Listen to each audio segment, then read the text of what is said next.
ሰላም ጤና ይስጥልኝ የዩቲዩብ ሚዲያ ቤተሰቦች። ጋት ፈተና ሊደርስ ሲል ብዙ ተማሪዎች የሚጨነቁት ፈተናው በጣም ከባድ ነው በሚል ወሬ ነው። ግን እስቲ ራሳችንን እንጠይቅ፣ ፈተናው ከባድ ነው ያለው ማን ነው? በቂ ዝግጅት ያላደረገ ወይስ ስልቱን የማያውቅ? ዛሬ በዚህ ቪዲዮ ፈተናውን የምናይበት እይታ ይቀየራል።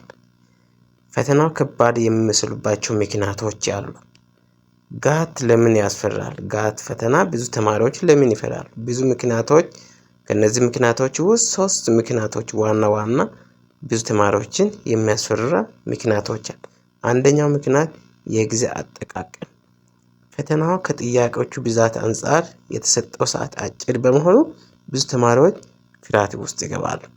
ሁለተኛው ምክንያት የጥያቄዎቹ አቀራረብ ለፍርሃት ያደርሳል። ይህ ሲባል ከለመድነው የዩኒቨርሲቲ ፈተና ለየት ያለ የሎጂክና የአናላቲካል ጥያቄዎች በመኖሩ ተማሪዎች ፍርሃት ውስጥ ይገባሉ።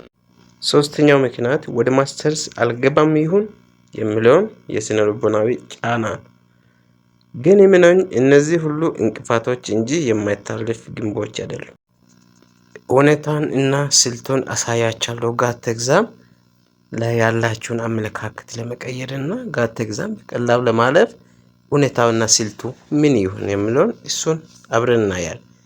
ጋት እውቀትን ብቻ ሳይሆን ብልሃትን የሚጠይቅ ፈተና ነው።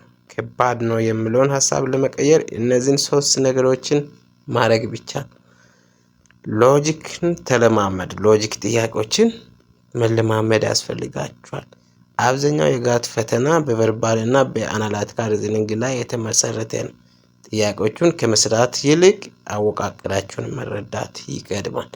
አወቃቀሩን በደንብ ያወቀ ተማሪ የፈተናውን ፓተርን በደንብ አንደርስታንድ ያደረገ ተማሪ ማንኛውንም ፈተና የማለፍ ቻንሱ ከ60% በላይ በጣም ከፍ ያለ ነው። ስለዚህ ሎጂክን፣ አናላቲካል ሪዝኒንግ ፓተርኖችን በደንብ ተረድታችሁ ከገባችሁ ማንኛውንም ፈተና በቀላሉ ማለፍ ትችላላችሁ። ሎጂክ ዙሪያ ላይ ራሳችሁን በደንብ አንደርስታንድ አድርጉና በደንብ ማሳደግ ያስፈልጋችኋል። ሁለተኛው እውነተኛውና ስልቱ የቀድሞ ፈተናዎችን መስራት። ጋት ለጥያቄዎች በተደጋጋሚ ይመጣሉ፣ ሪፒት ያደርጋሉ። የእኛን ቻናል ጨምሮ የተለያዩ የቆዩ ፈተናዎችን መስራት ትልቅ እገዛ አላቸው ወይ ትልቅ እገዛ ያደርጋል።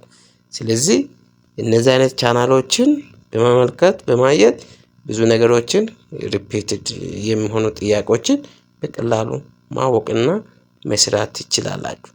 ጊዜን መቆጠብ።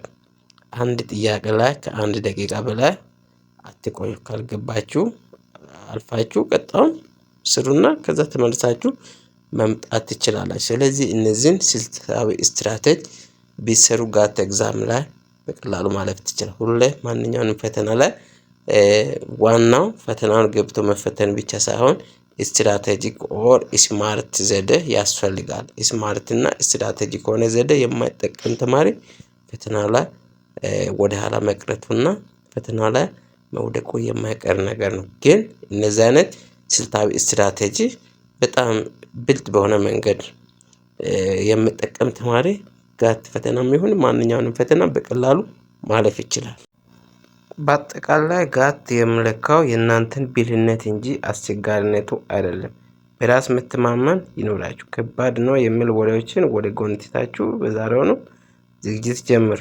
በዩቲዩብ ሚዲያ ላይ የሰራናቸውን በርካታ የጋት ቱቶሪያሎችን በማየት ራሳቸውን አዘጋጁ። ይህ ቪዲዮ ጠቃሚ ሆኖ ካገኛችሁ ላይክ ማድረግን እንዳትረሱ።